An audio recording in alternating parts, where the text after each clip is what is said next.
안녕하세요. 오늘도 사연 살롱을 찾아주셔서 감사합니다. 저는 50대 중반의 여성이에요. 사연을 듣고 있노라면 그분들 이야기가 제 이야기처럼 집중하게 되고 그러면서 울었다 웃었다 하네요. 오늘은 저희 부부와 시댁 사이에서 있었던 일을 이야기하려고 해요. 저는 평범한 중산층 가정에서 자랐어요. 부모님은 제가 원하는 건 잘 들어주시고 두 분이 하실 수 있는 선에서 다 해주셨어요. 하지만 한 가지는 꼭 짚고 넘어가셨어요. 혜정아, 엄마 아빠는 우리 혜정이 많이 사랑하니까 원하는 건 다 해주고 싶어.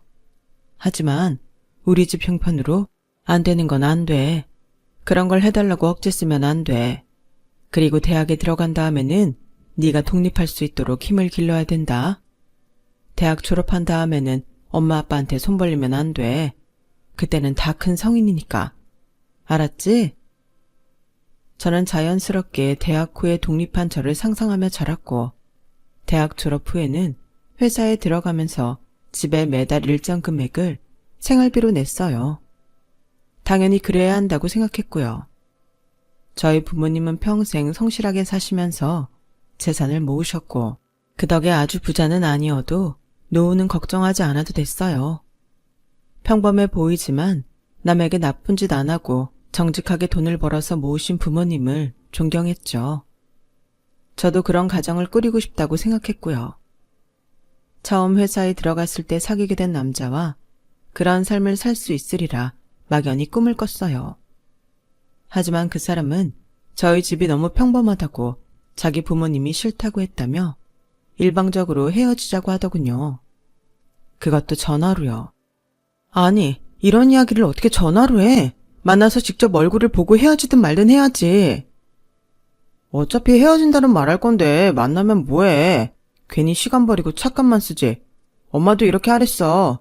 다시 볼 것도 아닌데 널 뭐하러 일부러 만나냐고. 이만 끊는다. 이게 2년간 사귀던 남자와의 마지막이었죠. 정말 열받고 어이없었어요. 생각해보면 그 남자는 매사에 엄마가 이렇게 하랬다. 엄마가 빨리 들어오랬다. 엄마가 사지 말라고 했다. 엄마를 입에 달고 살았어요. 그래, 초딩도 아닌데 엄마 하는 놈하고 살아서 뭐 할 거냐고. 분명히 결혼하고 밥그릇 개수까지 엄마가 시키는 대로 샀을 거야. 잘 헤어진 거야. 저는 그렇게 스스로를 위로하며 쓰린 마음을 달랬어요. 하지만 그 후로 좀처럼 남자를 사귈 수가 없었어요. 어째 이놈도 저놈도 다 마마보이처럼 보였고 자기가 버젓이 돈을 버는데도 부모님한테 돈을 더 타다가 차를 사거나 명품 옷을 사는 남자들도 있었거든요. 그런 사람을 보면 어쩐지 한심하게 느껴졌어요. 전 남자친구 일이 있어서 그런지 더 싫어하게 됐고요. 그러다가 30대 초반에 회사 동료 소개로 남편을 만나게 됐어요. 저보다 2살 많은 남편은 한심한 남자 부류가 아니었어요. 첫 만남부터 어쩐지 진중한 태도가 뭔가 있는 척하고 꺼불거리며 거들먹대는 남자들과는 달랐어요. 저는 남편에게 호기심이 생겨서 먼저 다음에 또 만나자고 했고 그렇게 몇 번 더 만나보다가 사귀는 사이가 됐어요. 남편은 확실히 또래와는 다른 사람이었어요. 매사에 신중했고 남의 시간도 귀한 걸 알았고 돈을 아낄 줄도 알았어요. 한 번은 제가 통장 정리를 하다가 한숨을 쉰 적이 있었어요. 아, 진짜 맨날 아껴 쓴다고 하는데도 어디로 돈이 새는지 정말 모르겠네. 왜 이것밖에 안 남지?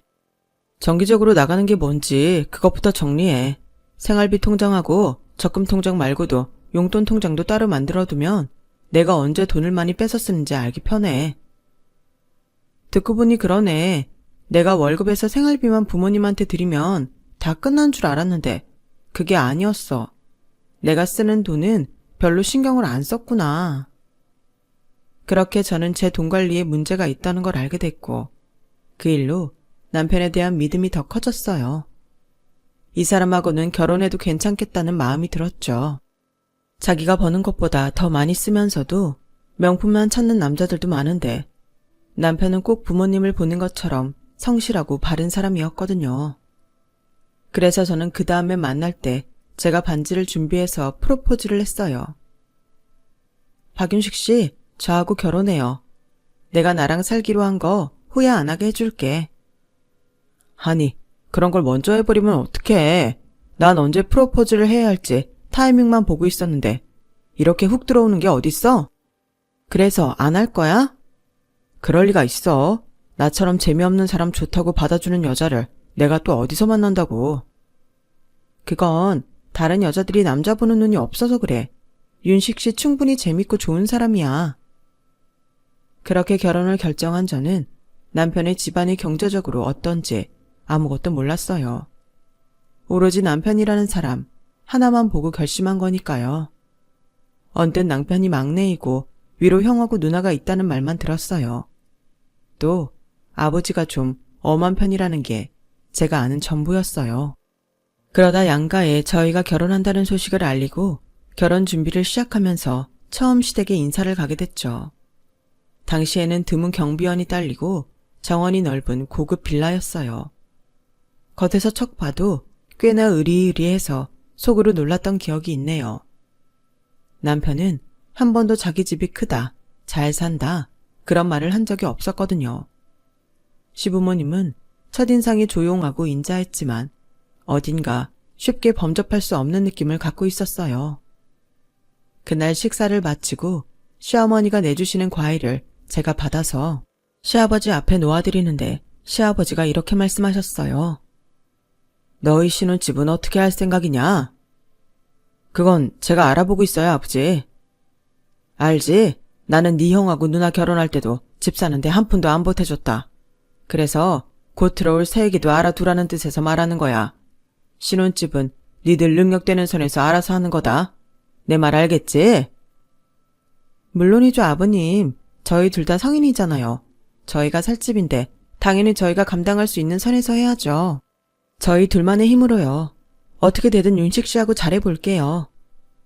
저의 말에 시부모님은 의외라는 듯 눈이 휘둥그레지더니 이내 저를 보며 미소를 지었어요. 네 말이 맞다. 지금은 그 마음으로 젊은 시절은 할 수 있는 데까지 헤쳐나가보는 거다. 라며 시아버지는 웃으며 저를 바라보셨어요. 애초에 저는 부모님께 손 벌리면서 무리하게 혼수를 할 생각도 없었기 때문에 당연하다고 생각했는데 시부모님이 그런 저를 좋게 보시는 것 같아서 저도 기분이 좋더라고요. 시어머니는 그래도 못내 마음에 걸리셨는지 제가 집을 나설 때 살짝 이렇게 말씀하시더라고요. 우리가 한 말 서운하게 생각하지 마라. 이게 다 너희 앞날에 더 도움이 되라고 믿기 때문에 결정한 거야. 살다 보면 우리를 이해할 날이 올 거다.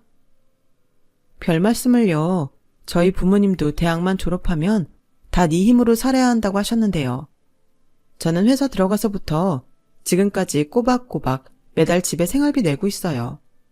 어차피 저희가 번 돈도 아니고 부모님들 거잖아요. 제가 서운할 게 뭐가 있어요. 윤식 씨도 돈도 균형 있게 쓸 줄 알고 쓸데없는 사치를 부리지 않기 때문에 결혼을 결심한 거예요. 아주 교육을 제대로 받았구나. 우리 윤식이가 처복이 있네. 라며 시어머니는 한층 더 얼굴이 밝아지셔서 저를 배웅하셨어요. 알고 보니 시아버지는 작은 식품회사를 운영하는 분이었어요. 젊을 때 시아버지의 부모님이 파산한 후 대학을 그만두고 큰 재래시장 안에 있는 오래된 맛집에서 일을 시작하셨다고 해요. 일생 동안 한 번도 해본 적 없는 일들이고 그때까지 쓸 줄만 알고 사셨기 때문에 모든 게 너무 힘드셨다고 해요. 하지만 시아버지는 맛집 사장님인 할머니가 돈을 벌고 관리하는 것과 음식 재료는 아끼지 않고 쓰면서 인심 좋게 베푸는 걸 보며 많은 걸 배우셨다더군요. 거기서 주방 청소하고 채소 다듬는 것부터 시작해서 오만 굳은 일 안 해본 게 없다고 하셨어요. 그렇게 열심인 시아버지에게 맛집 할머니가 자식들한테도 알려주지 않는 비법을 시아버지한테 알려주셨고 그걸 바탕으로 시아버지는 오늘과 같은 회사를 만드셨다고 해요. 작지만 음식 맛으로는 어디에도 뒤지지 않는 곳이라고 했어요. 시아버지는 본인이 겪으셨던 일 때문에 자식들이 훗날 어려움에 처하더라도 잘 이겨낼 수 있도록 엄격하게 철칙을 세우셨던 것 같아요. 하지만 저희 마음에 드는 신혼집을 구하기는 생각했던 것보다 더 어려웠어요. 아무래도 서울은 무리라는 생각에 저희는 남들처럼 서울의 20여 평 아파트, 이런 기준을 다 포기하고 서울과 가까운 경기도에 지은 지 얼마 되지 않은 작은 아파트를 전세로 구했어요. 집을 계약하고 난 다음에 얼마나 뿌듯했는지 몰라요. 윤식 씨, 여기가 우리가 앞으로 살 곳이야. 이 아파트 단지 놀이터 봐. 너무 괜찮지 않아? 우리 애들이 여기서 뛰어놀 게 막 상상이 돼. 그래, 우리 여기서 잘 살고 돈 모아서 더 넓은 애로 이사 가자. 남편도 저만큼이나 신이 나서 흥분해 있더라고요. 그렇게 많이 웃는 남편을 처음 봤거든요. 지금 생각해도 그때 틈만 나면 집에 물건 하나하나 닦고 예쁘게 장식하고 오만대 다 광내며 쓸고 닦느라 애썼나 몰라요. 순전히 저희가 번 돈으로 마련한 집이었기 때문에 더 그랬던 것 같아요. 저는 남편도 시부모님도 이렇게 저랑 잘 맞고 반듯하니까 남편 형과 누나도 그럴 거라고 막연히 생각했어요. 하지만 두 사람은 영 딴판이었어요. 저희가 결혼하고 처음으로 시댁 식구들과 한자리에 모였을 때였어요. 그때 아주버님이 대뜸 이러더라고요. 아버지, 이제 우리 집 사줄만 하지 않아요? 애들도 점점 커가고 저 직장도 서울 한복판인데 언제까지 경기도 변두리에 살 수는 없잖아요. 아시다시피 지금 제 능력으로는 서울에 집 구하기 힘들어요. 그러니까 아버지가 좀 해주세요. 난 그럴 생각이 없다. 니네 집 사줘야겠다고 생각한 적 한 번도 없다고. 너 나한테 맡겨놨냐? 아주 내놓으라는 식으로 말하는구나. 제가 자식인데 이 정도 말도 못해요. 그리고 아버지 손주들 좋은 학교 보내야죠. 둘 다 사립초등학교 보내야 하는데 아버지가 이렇게 비협조적으로 하시면 어떡해요? 내가 손주들 교육까지 책임져야 되는 거냐? 난 아무 상관 안 할 테니까 니네 알아서 해. 어떤 학교를 다니든 자기들 할 탓이다. 그러자 형님이 불만 가득한 표정으로 아버님, 솔직히 저희 지금 사는 집도 친정에서 돈 보태줘서 한 건데 이제는 좀 도와주세요. 솔직히 이 사람 결혼할 때도 집도 안 사준다고 하셔서 다들 결혼하지 말라고 했어요. 그런 시댁이 어디냐고요. 저 친정 부모님 볼낯이 없어요. 제가 이 사람하고 살면서 아무 덕 본 것도 없고 이게 뭐예요? 결혼을 누구 덕 보라고 했냐? 난 그런 생각하는 며느리는 싫다. 시아버지가 강하게 나오자 아주버님은 아주 욱하더군요. 아니, 그럼 지금 저보고 이혼이라도 하라는 거예요. 어떻게 자식한테 그런 말을 하세요? 그만큼 내 뜻은 변하지 않는다는 말이야. 니들 능력에 맞게 살아야지. 애들 교육을 처음부터 무리하게 하다 보면 나중에 빚만 느는 건 당연한 거 아니냐. 시어머니는 아무 말도 안 하고 계셨지만 표정으로 시아주버님과 형님 편을 들지 않는다는 걸 보여주셨어요. 두 사람은 불만이 가득한 얼굴로 앉아있다가 밥만 먹고는 쌩안이 가버렸어요. 저는 내심 그래도 손주들 교육도 있고 아들이 출근하기 힘드니 좀 도와주시지 않을까 했는데 전혀 아니었어요. 그건 신우이한테도 마찬가지였고요. 신우이도 결혼할 때 자기가 모은 돈만큼만 혼수를 해서 가져갔다고 해요.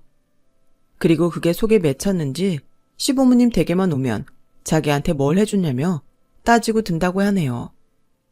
아주버님이 집 사달라고 했던 날도 그랬고요. 내가 뭘 했어, 오빠. 엄마랑 아버지 찔러도 피 한 방울 안 난다고 했잖아. 뭘 바래?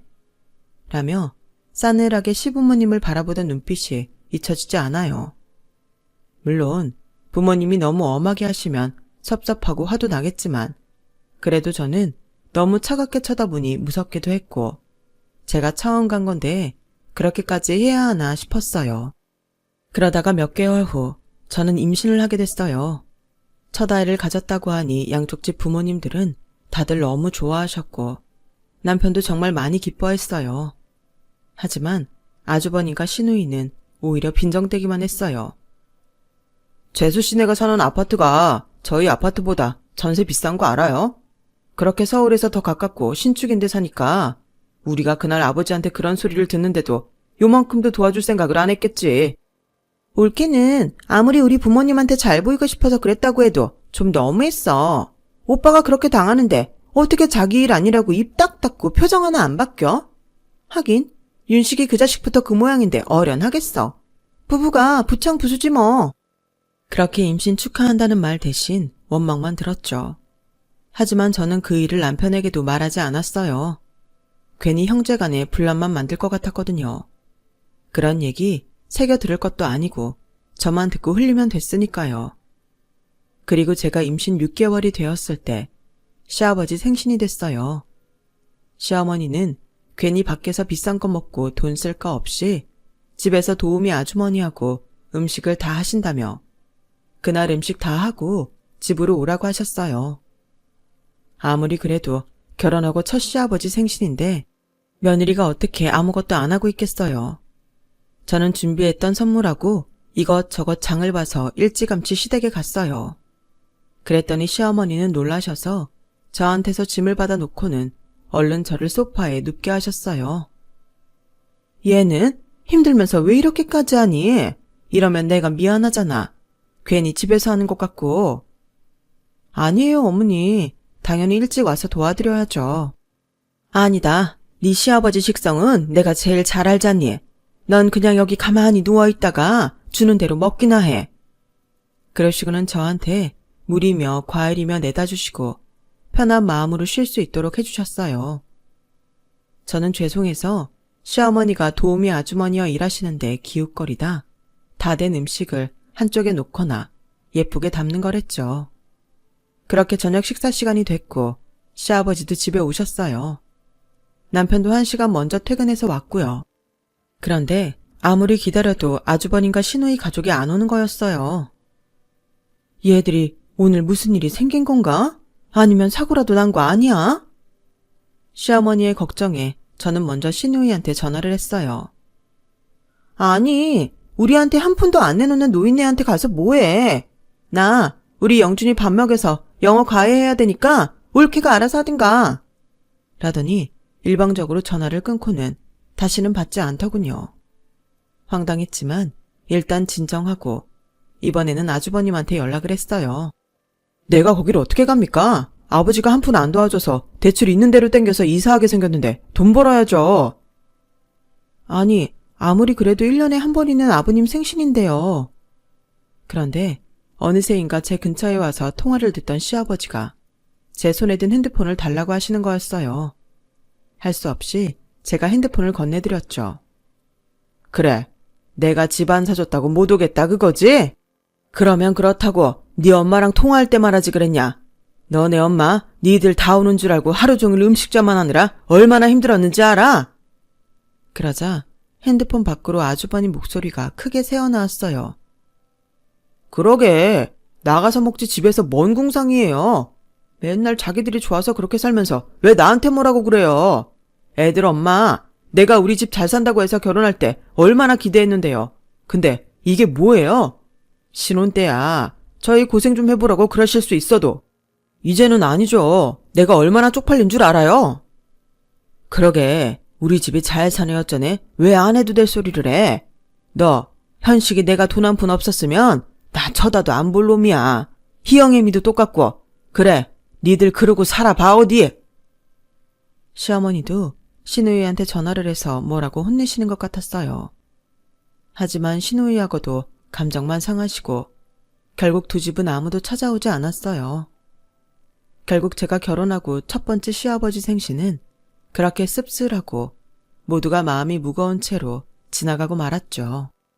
게다가 두 사람은 부모님한테 미안하다거나 그래도 생신 축하드린다 같은 문자도 없었어요.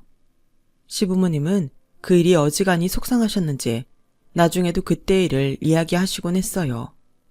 둘 다 문자 한 통도 하지 않았다고요. 심지어 시어머니가 문자로 시아버지한테 인사는 하라고 해도 둘 다 답도 없었다고 하네요. 그런데 시누이 남편도 똑같은 것 같았어요. 자기 처가에서 아무것도 받은 거 없다며 아예 발길도 하지 않는다고 들었어요. 아니, 친자식도 아니고 어차피 남의 재산인데 왜 그걸로 덕보지 못했다고 어른들한테 그러는지 저는 좀 이해가 되지 않았어요. 어쨌든 집안 분위기는 계속 좋지 않았고 아주버님과 시누이는 시부모님과 점점 사이가 나빠져만 갔어요. 제가 딸아이를 낳고 몸조리를 하는 동안에도 저한테는 물론이고 남편한테도 축하한다는 문자조차 없었어요. 그건 시부모님한테도 마찬가지였더라고요. 저희야 나중에 들은 거지만 시어머니가 저 딸 낳았는데 선물이나 찾아오는 건 바라지도 않는다며 전화라도 하라고 했지만 아주버님 가족도 시누이네도 다들 냉정하게 끊어버렸다고 하더군요. 자기들이 시부모님한테 돈을 못 받는 걸 갖고 저한테까지 화를 내는 거였어요.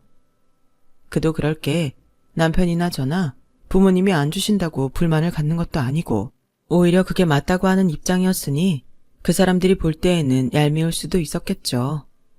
그렇다고는 해도 동생이 첫 아이가 태어났는데도 축하 한마디 안 하는 배알이라니 정말 같은 형제가 맞는지 의심스러울 정도였어요. 남편은 원래 어릴 때부터 진중하고 지금과 비슷했다나 봐요. 그래서 시부모님들이 더 예뻐하셨겠죠. 그게 형과 누나는 셈이 났을 수 있고요. 생각해보니 그들이 꽁한 게 꽤나 캐캐 묵은 감정이겠더라고요. 저는 아주버님과 시누이에게 축하를 받는 건 포기하기로 했어요. 시간이 지나고 해가 바뀌어서 설날이 되었어요. 어찌된 일인지 아주버님도 시누이도 같은 날 시댁에 방문을 했다더라고요. 시어머니는 좀 들뜬 목소리로 저희도 얼른 오라고 연락을 하셨어요.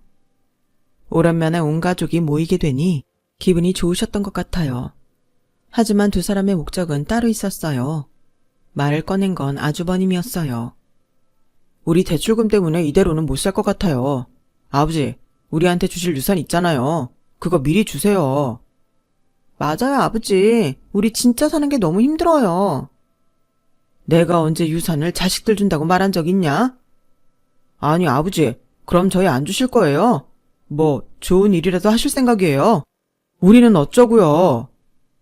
오빠 말이 맞아요. 우리 안 주시면 어떡하실 건데요? 니들 자꾸 돈 얘기할 거면 다 나가라. 명절이라고 와서 그것밖에 할 말이 없냐? 앞으로 그런 말 할 거면 아예 오지도 마. 시아버지는 호통을 쳐서 아주버님과 시누이 가족을 쫓아냈고 그 뒤로 가족관계는 더 냉랭해졌어요. 두 집은 정말 그 이후로 시댁의 발길을 딱 끊었고요. 그러다 저희 집에도 어려움이 닥쳤어요. 남편 회사가 구조조정을 하기로 했고 남편 부서 사람들에게 대거 권고사직을 했거든요. 남편은 결국 회사의 압력에 사표를 내고 말았어요. 정말 눈앞이 캄캄해지더라고요. 아이한테 앞으로 계속 돈 들어갈 일만 있는데 우리가 과연 잘 헤쳐나갈 수 있을지 겁부터 났죠. 하지만 남편은 언제나 그랬듯이 묵묵히 진중하게 새 일자리를 알아봤고 그러면서 자기가 할 수 있는 알바는 뭐든지 하기 시작했어요. 택배에 대리운전에 정말 굳은 일 마다 않고 다 하더라고요. 저도 가만히 있을 수는 없어서 다른 집 아이들을 봐주기 시작했어요. 아이하고 떨어지지 않으면서 할 수 있는 일은 그것밖에 없었죠. 사실 친정 부모님한테라도 이야기해볼까 했지만 남편이 시댁에 말 한마디 없이 매일 힘든 일을 하러 나가는 걸 보면 저도 입을 다물게 됐어요. 제가 계속 양쪽 집 부모님한테 말이라도 해볼까 망설이고 있자 남편은 그런 제 마음을 눈치채고 말했어요. 우리 결혼할 때도 우리 힘만으로 다 해냈잖아. 이번에도 그럴 수 있어. 나 믿고 기다려줘. 알아. 당신 믿지? 왜 안 믿어? 당신이 너무 힘들어 보이니까 마음이 흔들리긴 해. 그러니까 건강 잘 챙겨야 돼. 당신 쓰러지면 끝이야. 걱정 마. 나는 슈퍼맨이라니까. 남편은 평소 하지도 않던 농담까지 하며 제 기분을 풀어주려고 했고 저도 그 마음이 느껴져서 같이 웃고 말았어요. 남편은 밖에서 아무리 힘들어도 집에 와서 화내는 법이 없었고 그 힘든 시간에도 늘 전처럼 한결같았어요. 그런 남편이 저는 너무 믿음직스러웠죠. 저희가 서로를 위하고 힘주면서 지내는 때에 어디서 들었는지 아주버님이 남편이 권고사직을 했다는 말을 듣고 연락을 해왔어요. 그런데 어떤 위로도 없이 빈정거리는 말뿐이었어요. 윤식이 너 아버지 흉내내고 고든 척하더니 회사 쫄딱 망해서 쫓겨났다며? 너 그런 힘든 일을 해도 아버지 안 도와주시지? 그러게 왜 우리 편 안 들고 고고한 척해서 그런 꼴을 당하냐? 정신 차려 임마. 할 말 다 했으면 끊어. 난 형한테 할 말 없어. 라며 남편은 아예 상대도 하지 않고 전화를 끊어버렸어요. 신우이는 예전이나 다름없이 전화 한 통 없었고요. 그러던 어느 날 제 몸에 이상이 느껴졌어요. 자꾸 피곤하고 목 임파선 부위가 붓는 것 같고 그렇더라고요. 밖에서 힘들게 고생하는 남편 걱정할까봐 몰래 혼자 병원에 갔죠. 그랬더니 의사는 너무 뜻밖의 말을 하더라고요. 갑상선 종양이 있는데 선종일 가능성이 커요. 그래도 수술을 해서 조직 검사를 해보는 게 가장 좋습니다. 가능한 빨리 수술 날짜 잡으시죠. 엎친데 덮친다고 왜 이럴 때 몸에 이상이 생긴 건지, 그것도 왜 종양이 있는 건지 저는 괜히 모든 게 다 원망스럽더라고요. 혼자 감당하기에는 너무나 큰 문제였고 누구한테라도 위로를 받고 싶었어요. 그래서 결국 남편한테 털어놓고 말았죠. 너무 미안해. 내가 일만 하다 보니까 당신 아픈 것도 모르고. 내가 회사만 안 잘렸어도 당신이 스트레스 안 받고 아프지도 않았을 텐데 정말 미안해. 아니야. 그런다고 다 아픈가? 아니잖아.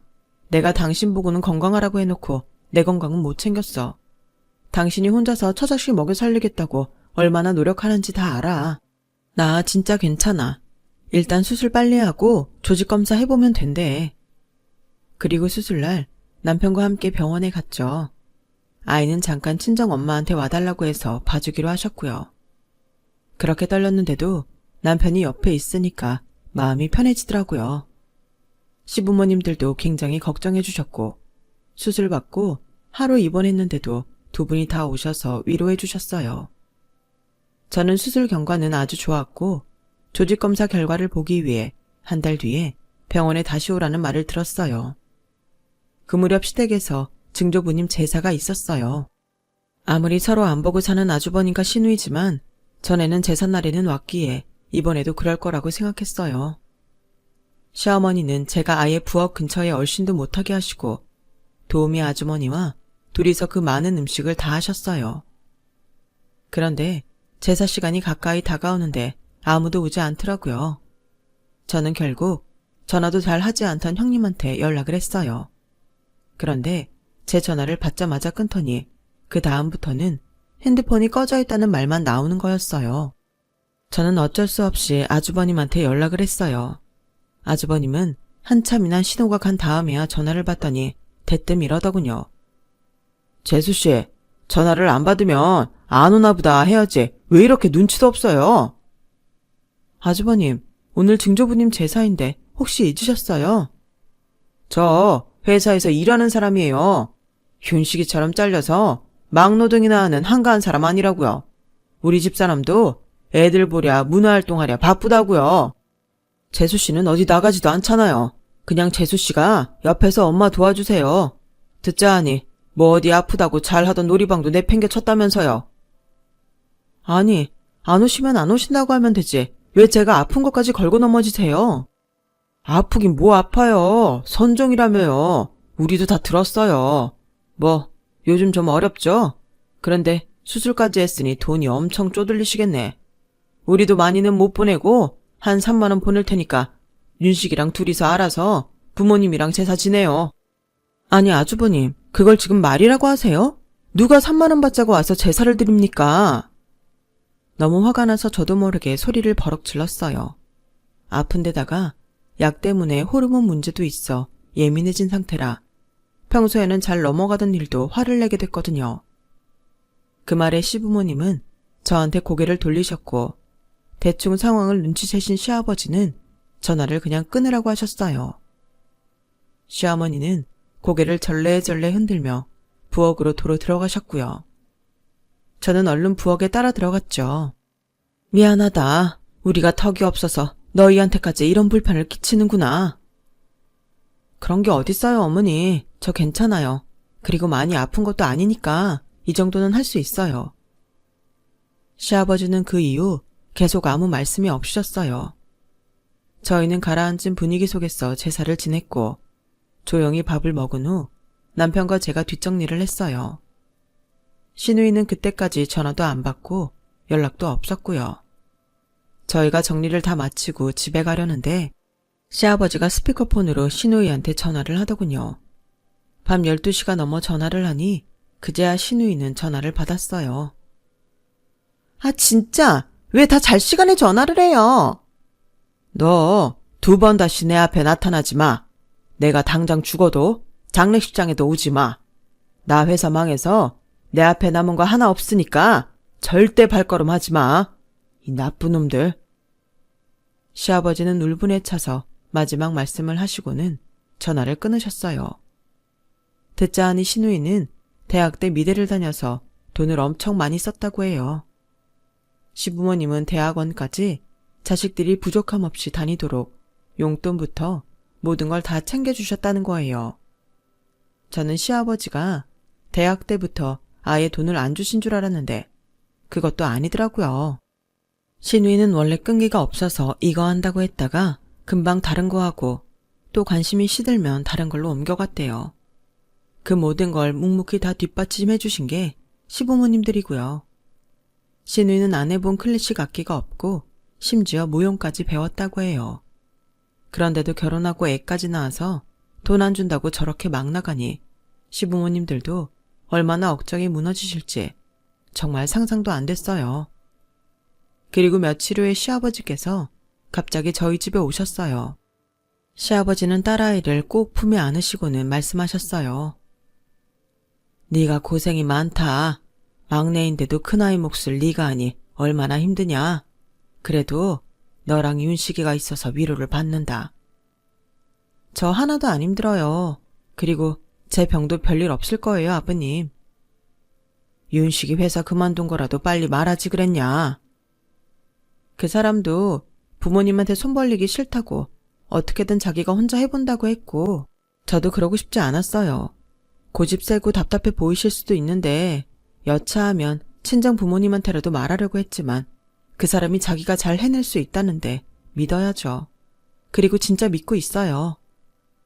시아버지는 제가 하는 말을 묵묵히 들으시고는 고개를 끄덕이셨어요.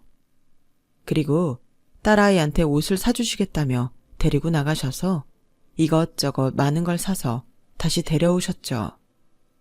시아버지는 이런 식으로 저희한테 보태주시는 거라고 생각했어요. 절대 아무도 돕지 않으시겠다던 시아버지가 그렇게 해주신 게 너무 감사했어요.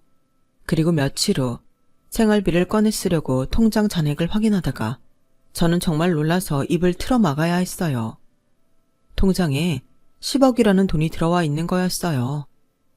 너무 놀라서 확인해 보니 보낸 사람이 시아버지더라고요. 아무래도 잘못 보내신 것 같아서 당장 시댁에 전화를 드렸어요. 저는 목소리가 떨려서 헛기침을 하며 시아버지께 말씀드렸어요. 아버님, 저희 통장에 돈이 입금됐는데요. 그게 잘못 보내신 거. 아, 확인했냐? 이제야 봤구나. 그거 내가 주는 거다.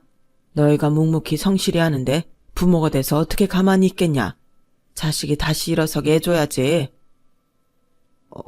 아버님. 아버님은 원래 자식들한테 이렇게 안 하시기로 하셨잖아요. 아니에요? 얘야, 진짜 힘들면 부모가 돕는 거다. 내가 앞뒤 사정 안 가리고 무조건 돈을 안 주는 거 아니야. 너희는 받아도 돼. 내가 현식이하고 혜경이는 먹고 살만 하면서 그러는 거 다 안다. 그렇게 저희는 시댁의 도움을 받게 됐어요. 야, 네가 윤식이한테 말 잘해서 그 돈으로 뭘 차리든지 아니면 새 직장 잡을 때까지 집에서 잘 좀 쉬라고 해. 매일 그렇게 힘든 일 하러 나가는지 진작 알았으면 보약이라도 빨리 지는 건데. 맞다. 보약 말이다. 내일이면 도착할 거야. 네 거랑 같이 지었어. 둘 다 끝까지 잘 먹고 건강해야 된다. 라는 시어머니 말씀에 저는 눈물이 왈칵 쏟아졌어요. 새벽에야 집에 들어온 남편도 한약 그릇을 받아들고 눈물을 줄줄 흘렸죠. 남편은 그 다음날 대리운전이며 택배에 음식 배달까지 전부 그만두고 시부모님 말씀대로 여러 회사에 이력서를 보내고 면접 준비하는 데에 힘을 쏟았어요. 그 주말 저와 남편은 딸을 데리고 시댁으로 갔어요. 아버지, 정말 너무 감사해요. 다 제가 부족한 건데 이렇게 도와주셔서 정말 감사해요. 네가 그만두고 싶어서 그만둔 것도 아니잖냐. 니네가 다시 일어서면 되는 거야. 그게 갚는 거다. 네, 저 꼭 좋은 회사에 다시 들어갈게요. 그게 안 되면 아버지가 주신 돈으로 제가 할 수 있는 일을 찾아볼게요. 남편의 말에 저는 자꾸 눈물이 나왔어요.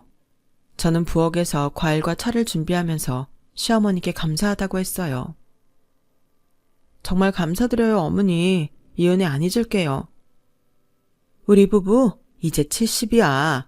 그런데 벌써 유산 달라고 난리치고 그걸로 부모 생일에 제사도 안 오는 녀석들한테 돈을 주면 그게 정상이니? 지금처럼만 살아. 그게 나한테 갚는 거야. 나도 네 시아버지도 그거면 된다. 남편은 고시 끝에 시아버지가 주신 돈을 잘 분배해서 딸아이 학자금 할 것과 비상금을 통장에 두고 나머지는 조금씩 주식과 부동산에 투자를 했어요.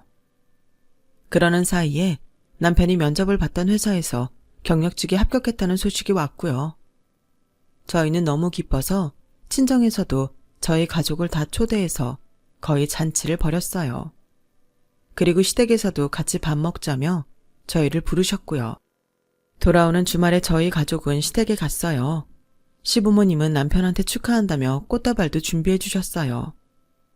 내가 백화점 가서 제일 좋은 소고기 사왔다. 우리 예쁜 손녀 좋아하는 과일도 사오고. 라며 시어머니는 한박 웃음꽃이 피셔서 좋아하셨어요. 그런데 갑자기 아주버님 부부와 시누이가 찾아왔더라고요. 시아버지 얼굴에서는 웃음기가 싹 사라졌고 시어머니는 세 사람이 거실에 못 들어오게 현관 앞에 버티고 서 계셨어요. 그네 너는 아무리 전화를 해도 통화가 안 되더니 어떻게 이런 귀한 걸음을 다 했냐? 너네는 어쩐 일이고? 에이, 왜 그래요, 엄마? 우리 다 알고 왔어요. 윤식이네 돈 줬다면서요. 저희도 도와주세요. 솔직히 이 사람 그동안 꼬박꼬박 명절마다 시댁 오느라 힘들어서 잠깐 쉬었던 거예요. 이 사람이 그동안 했던 거 생각해보세요, 엄마. 겨우 마지못해 와서 밥만 먹고 쌩하니 가버린 게 왔다고 유세하는 거냐? 그러자 형님은 시어머니 손을 잡더니 생글거리더군요. 어머님, 제가 언제 어머님 생신 잃어버리고 넘어간 적 있어요. 제가 바빠서 그런 거지 선물을 꼬박꼬박 보내드리잖아요. 꼬박꼬박 먹지도 않는 종합 비타민 한 통 보낸 거? 아, 생각해줘서 무척이나 고맙다. 시어머니는 가소롭다는 듯 코웃음을 치며 형님이 잡은 손을 탁 치우셨어요. 그러자 아주버님과 형님은 표정이 굳었고 서로 쳐다보며 눈치만 보더라고요. 시누이는 안 되겠는지 시어머니 어깨 너머로 거실을 들여다보며 애교 섞인 목소리로 말했어요. 아빠, 나 이제 일주일에 한 번씩 꼭꼭 올게. 그러니까 지난 일은 그만 잊고 화해하자. 그러자 시아버지는 이제까지 들어본 적 없는 화가 난 목소리로 내가 뭐라고 했어? 다시는 이 집에 들어오지도 말랬지? 내 장례식 때도 오지 말랬지? 이미 늦었어 너희는. 지금 당장 안 나가면 경찰 부른다. 썩 나가지 못해. 아버지, 우리가 잘못했어요. 저희가 좀 화가 나서 그랬어요. 네, 아버님, 잘못했어요. 다시는 안 그럴게요. 엄마, 아빠, 나 혜경이야. 엄마, 아빠, 딸 혜경이. 잘못했어. 한 번만 봐줘. 그렇게 세 사람이 현관에 무릎 꿇고 싹싹 빌었지만 시부모님의 의지는 확고했어요. 결국 세 사람은 돌아가야만 했죠. 하지만 그 이후로는 세 사람이 돌아가면서 저한테 전화를 해대더군요. 특히 형님은 정말 가관이었어요. 동서 뭐 잘 먹어? 내가 맛있는 거 사줄까? 저 잘 먹고 있어요. 저기, 아버님 어떤 음식 제일 좋아하셔? 백화점에서 파는 거면 다 괜찮으려나? 형님, 결혼하신 지가 언젠데 아직도 아버님이 뭘 좋아하는지도 모르세요. 그리고 저한테 아무리 이러셔도 소용없어요. 이만 끊을게요. 그러고 저는 형님 전화를 차단해버렸어요. 정말 밤이고 낮이고 시도 때도 없이 전화를 했거든요. 자기 이익을 위해서라면 남의 사정 따위는 아랑곳하지 않는 게 너무 화가 나더라고요. 그 이후로 아주버님과 시누이는 발바닥에 불이 나도록 시댁에 와서 빌고 또 빌었어요. 시어머니는 자기 아들 딸이지만 저러는 걸 보니 쌤통이다 싶어서 속이 다 후련하다고 하시더라고요. 부모님 재산이 하늘에서 그냥 뚝 떨어진 것도 아닌데 무조건 내놓으라고만 하니 시부모님도 속이 상하셨던 것 같아요. 아무튼 그때 된통 혼이 난 아주버님과 시누이는 그 이후로 시부모님께 꼼짝 못하게 되었고, 시아버지가 돌아가셨을 때도 요한에 따라서 많은 걸 받지는 못했어요. 그것 때문에 소송을 한 해 만에 두 사람이 시끄럽게 굴었지만 시어머니가 아주 비싼 변호사를 써서 다 막아내셨죠. 그때 이후 남편은 지금까지 회사 잘 다니고 있답니다. 저도 그때 수술한 종양이 다행히 악성은 아니었지만 추적이 필요하다고 해서 계속 정기적으로 검진받고 있고요. 저희는 그 뒤 딸을 또 낳았고 지금은 네 식구가 단란하고 즐겁게 잘 살고 있어요. 시어머니도 아직 건강히 잘 지내고 계시고요. 딸아이들이 할머니를 얼마나 좋아하는지 셋이서 정말 질투날 정도로 사이가 좋다니까요. 제 이야기는 여기까지예요. 긴 이야기 들어주신 분들 다들 행복하시고 특히 건강하시길 바랄게요. 건강이 정말 최고예요. 감사합니다. 여러분, 사연 댓글에 응원과 현명한 조언 부탁드려요. 좋아요와 구독은 저에게 큰 힘이 됩니다. 오늘도 좋은 일 가득하세요.